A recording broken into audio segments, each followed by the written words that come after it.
Hello बच्चों, आज हम पढ़ेंगे पाठ 19 है हमारा प्रदूषण का अतिक्रमण। ठीक है, तो प्रदूषण को इंग्लिश में पॉल्यूशन बोलते हैं, सब जानते हैं। तो ये हमारे आज की सबसे बड़ी समस्या है, प्रदूषण की समस्या। ठीक है, और प्रदूषण कई तरह का होता है। जल प्रदूषण है, ध्वनि प्रदूषण है, वायु प्रदूषण है, मृदा प्रदूषण है। अलग अलग तरह का प्रदूषण होता है। ठीक है बच्चों, और ये सभी तरह का जो प्रदूषण है ये हमारे स्वास्थ्य के लिए बहुत ज़्यादा हानिकारक होता है। तो इस पाठ में हमें इससे इन्हीं के बारे में बताया गया है। तो प्रस्तुत एकांकी मतलब नाटक होता है।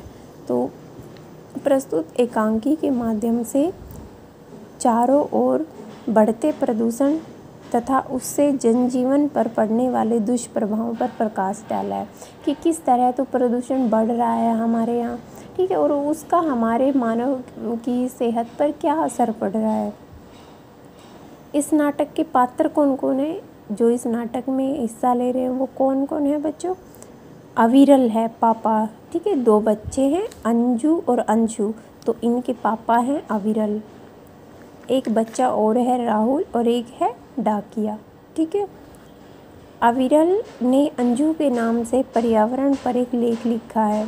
उन्होंने एक पत्रिका, पर्यावरण पत्रिका है, तो उसमें अपनी बेटी के नाम से एक लेख लिखा है। लिखा खुद है लेकिन नाम उन्होंने बेटी का डाला है। ठीक है, तो उनका लेख अच्छा लगा इसलिए उनको रुपए मिले हैं और उनको रुपए मनी ऑर्डर से भिजवाए गए हैं। ठीक है, डाकिया उनको वो चीज़ घर आके दे के गया है। आज अंशु का जन्मदिन भी है। अंशु उनका बेटा है। ठीक है, और अंजू उनकी बेटी है। तो बेटे का जन्मदिन है, तो बेटा बोल रहा है कि जो ये पैसे आए हैं इनसे मैं शाम को पटाखे लेके आऊँगा, क्योंकि मेरा जन्मदिन है, मैं पटाखे फोड़ूँगा। वह उन पैसों से पटाखे लाना चाहता है, पर बहन और पापा उसे ध्वनि प्रदूषण करने से रोकते हैं। लेकिन उनके बहन और पापा क्या कहते हैं कि पटाखे जलाओगे तो वायु प्रदूषण तो होगा, साथ में ध्वनि प्रदूषण भी होगा, कितनी ज़्यादा आवाज़ें आएंगी। ठीक है, और फिर हमें ये पैसे एक पर्यावरण के ऊपर अच्छा लेख लिखने से मिले हैं। अगर इनका दुरुपयोग आप पर्यावरण को बिगाड़ने में ही करोगे तो कोई काम का नहीं है फिर ये। तब पापा उन्हें इससे होने वाले नुकसान बताते हैं। ठीक है, कि ध्वनि प्रदूषण से क्या क्या नुकसान हो सकते हैं हमारे। देखिए, हमारे जो कान होते हैं उनमें कुछ खराबी आ सकती है। ठीक है, हमें कम सुनाई देना हो सकता है, हमें कम सुनाई दे। ठीक है, इसके अलावा हमारे जो सांस लेने की हमारी धड़कनें हैं उन पर भी इसका गलत असर हो सकता है। हमारा मानसिक स्वास्थ्य बिगड़ सकता है, हम चिड़चिड़े हो सकते हैं।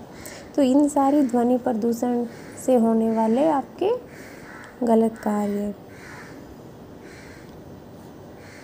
कुछ देर पश्चात दोनों बच्चे कॉपियाँ फाड़कर पन्नों को उड़ा रहे थे।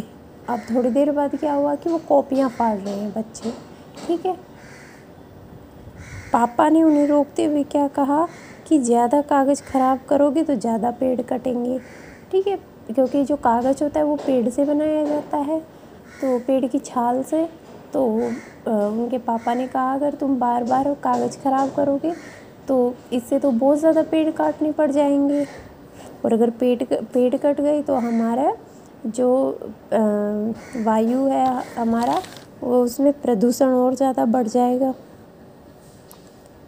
बच्चे जब उनसे इन सब चीज़ों के लिए कोई उपाय करने की बात कहते हैं तो वो क्या कहते हैं कि वह उनको घर से ही शुरुआत करने की बात कहते हैं। कि कोई भी जब वो बार बार हर चीज़ के लिए मना करते हैं तो बच्चे कहते हैं आप हमें डांटते हो, बाहर सब लोग करते हैं तो आप उनको तो कुछ नहीं कहते हो।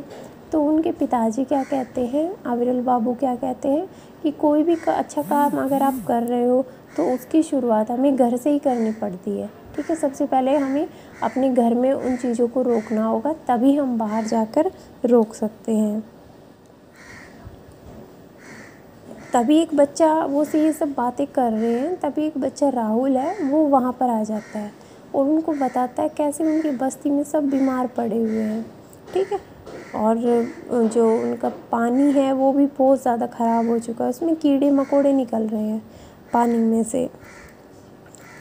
तभी जो अंशु है उनका बेटा, वो अपने जेब खर्च में से फ़िल्टर ख़रीदने की बात कहता है।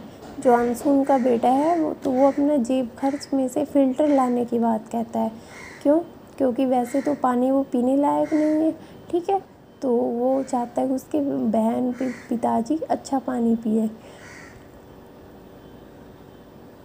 इसलिए जो उसके जेब खर्च के पैसे थे वो उनसे क्या एक फ़िल्टर लेके आने की बात करता है कि वो एक फ़िल्टर लेके आएगा, ठीक है।